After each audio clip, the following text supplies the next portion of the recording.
গেছে। ঘরে রয়েছে আমার 6টি বিধবা পুত্রবধূ।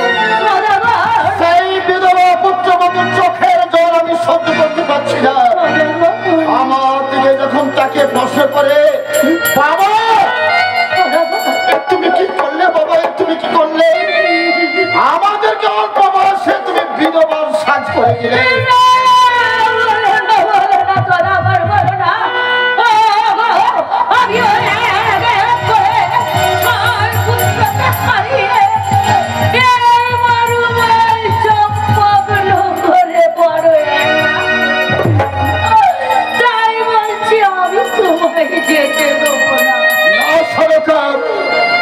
তোমার কোন বাধা কোন নিষেধ আমি মানব না।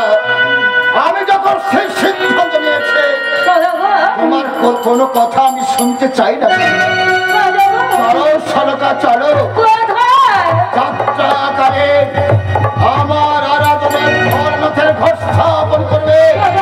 আমি ভরনাথের চরণে বেলপত্র অর্পণ করে যাত্রা করব দক্ষিণ পাটনে।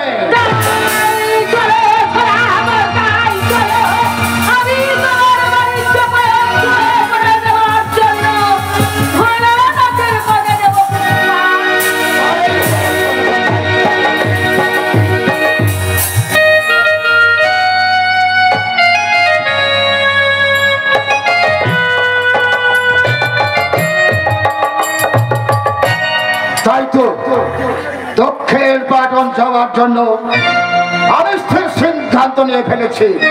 কিন্তু আমাদের সাপ্তাহিক প্রয়োজন, মাঝি মোল্লাদের প্রয়োজন। না তাদের এই মুহূর্তে সংবাদ দেব, তারা আমায় যথা সময়ে সাপ্তাহিক সুসজ্জিত করে দেবে। কোথায় নারাদূত? নারাদূত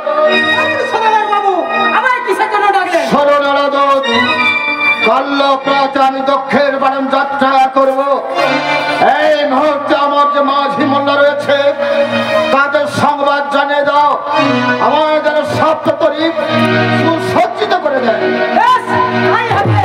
আমি এখন চললাম সেই মাঝি মোল্লাদের সংবাদ দিতে। যাবতীয় উপকরণ যত অর্থের প্রয়োজন সব আমি দেব। শুধু আমার একটাই মাত্র আদেশ, আমি যাত্রা করবো দক্ষিণ পাটনে। মাঝি মোল্লাগণ যথা সময়ে শুভক্ষণে আমার সপ্তাহিক যেন সুসজ্জিত করে দেয়।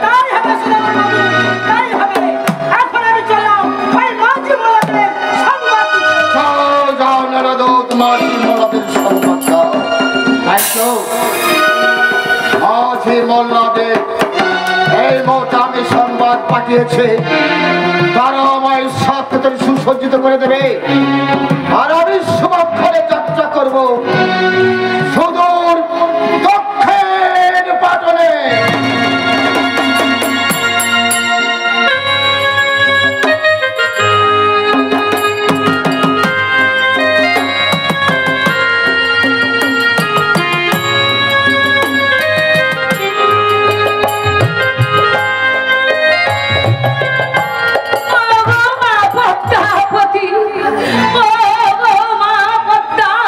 তুমি আমার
না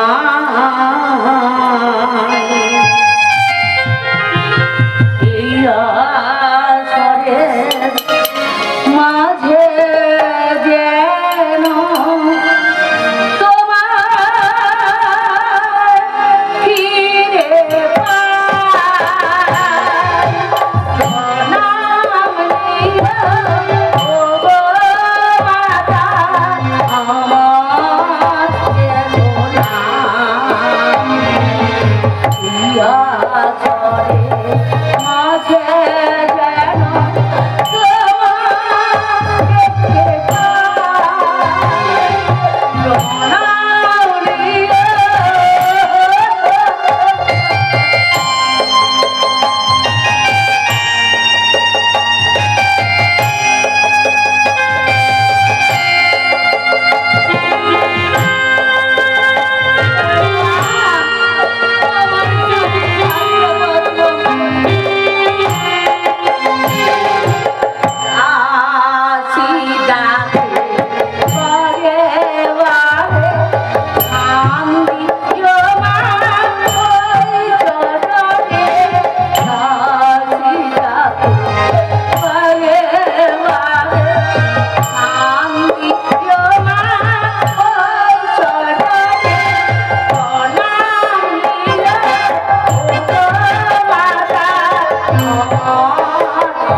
মানুষ আলোচনা করেছে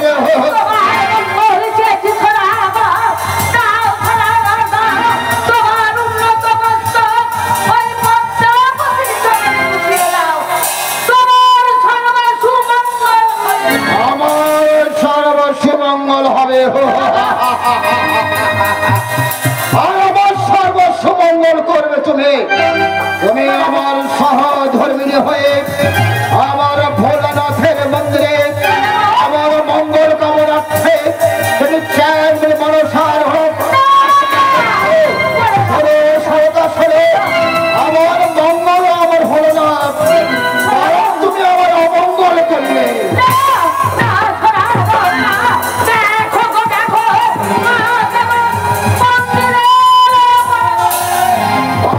মন্দির আলো করে বসে রয়েছে,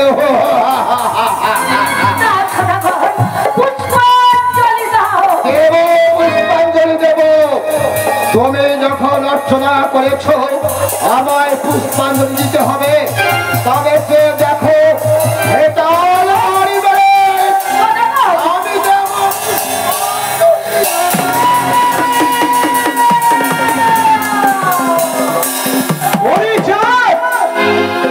এত অহংকার, এত দর্প, যার নাক বসুন্ধরায় করে টলমল, তার সঙ্গে বিসম্বাদ করিস অকারণ। ধ্বংস হবি, ধ্বংস হবি, ধ্বংস কপালে পড়ে মর।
তুমি